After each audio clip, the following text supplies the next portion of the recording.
저는 푸르고 푸른 생명공동체 군산 한일교회를 섬기는 권희구 목사입니다. 오늘은 이르면 이르리라 라는 주제로 말씀을 나누겠습니다. 내가 자식을 잃게 되면 이르리로다. 아멘. 우리는 살아가면서 때때로 피하고만 싶은 어려움에 부딪힙니다. 견디기 힘든 재정적 위기나 건강상의 문제, 혹은 배우자나 가족의 죽음 등은 우리를 절박한 상황으로 내몰곤 합니다. 그런데 흥미로운 사실은 이런 절박함이 오히려 우리를 더 깊은 깨달음과 성장으로 이끌어준다는 사실입니다. 유대인 정신과 의사 빅터 프랭클은 나치 강제 수용소의 경험을 토대로 쓴 죽음의 수용소에서라는 책에서 고통 자체가 문제라기보다 고통 속에서도 의미를 찾지 못하는 것이 문제라고 하였습니다. 그는 극한 환경에서 사람이 절망을 이겨내는 힘은 그 안에 담긴 의미라고 강조했습니다.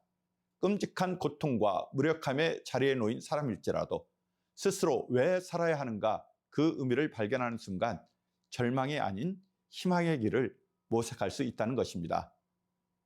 창세기 43장에는 가나안 땅에 심한 기근이 들어 야곱의 가족이 어쩔 수 없이 애굽으로 내려가야 하는 장면이 나옵니다. 이미 한 차례 곡식을 구해왔지만 그것마저 금세 바닥이 났습니다. 또 가서 양식을 좀 더 사오너라 라고 말하는 아버지 야곱의 목소리 뒤에는 가장으로서 아버지의 책임이 느껴집니다. 그러나 그러기 위해서는 가장 사랑하고 아끼는 막내 아들 베냐민까지 애굽으로 보내는 결단이 있어야 합니다. 야곱이 가장 사랑하고 집착하는 아들 베냐민을 애굽의 총리인 요셉이 데려오라고 요구하였기 때문입니다. 모두가 어찌할 바 모르고 주저할 때 형 유다는 제가 담보가 되겠습니다 라는 책임있는 고백으로 아버지를 설득합니다. 가족을 살리기 위해 누군가가 자신을 희생하기로 결심하는 순간 사방이 막혀 보이던 길에 비로소 틈이 생긴 것입니다. 절정의 장면은 야곱이 잃게 두면 이리라 라고 고백할 때 펼쳐집니다.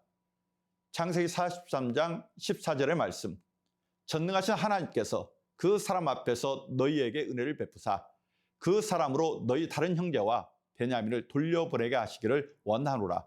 내가 자식을 잃게 되면 이르리로다. 아멘. 요셉을 잃고서 겨우 붙들고 있던 마지막 기쁨이었던 베냐민을 보내는 일은 야곱에게 참으로 괴로운 선택이었습니다. 그런데도 전능하신 하나님께 맡긴다라고 결단함으로써 야곱은 평생 움켜쥐려 했던 집착에서 벗어날 수 있었습니다. 이는 민족을 위해 죽으면 죽으리라 라고 고백했던 에스더의 결단과 같습니다. 놀라운 사실은 정작 그 결단을 통해 야곱은 잃었다고 믿었던 요셉까지 되찾고 온 가족이 회복되는 큰 은혜를 누리게 되었다는 사실입니다. 여러분, 그렇습니다. 아무리 바닥까지 내몰린다 해도 그 상황이 단순히 불행으로만 끝나는 것은 아닙니다. 이럴 것을 각오하면서 펼치는 신앙의 결단은 생각지도 못했던 회복과 은혜의 통로가 됩니다. 빅터 프랭클이 삶의 의미를 찾는 것이 중요하다고 했던 것처럼 성경은 우리에게 하나님의 섭리와 하나님의 계획을 붙들라고 권면합니다. 세상의 재산이나 인간적인 방법이 모두 한계를 드러낼 때 인간은 그 절박함 속에서 비로소 하나님을 바라보게 됩니다. 삶의 위기가 오히려 우리를 다시 살리는 계기가 될 수 있습니다. 물론 그 과정은 고통스럽고 두려울 수 있습니다. 그러나 이르면 이르리라 라는 용기 있는 선택, 그 간절함은 새로운 시작이 될 수 있습니다.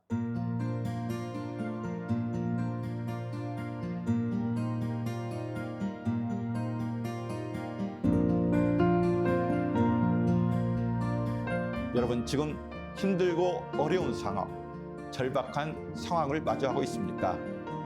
이르면 이르리라 라는 절박함으로 모든 것을 하나님께 의탁하고 하나님을 붙잡아 하나님의 은혜로 인생 문제를 해결해 나가시길 주의 이름으로 축복합니다.